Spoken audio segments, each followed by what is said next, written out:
ఏ పూలు తేవాలి నీ పూజకు, ఏ లీల చేయాలి నీ సేవలు.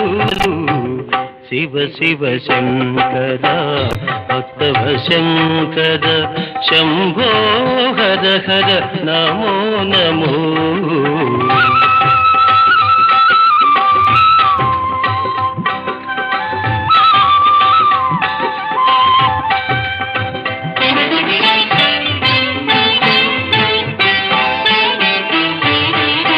మారేడు నీవని ఏరేరితేనా మారేడు దళములు నీ పూజకు, మారేడు నీవని ఏరేరితేనా మారేడు దళములు నీ పూజకు.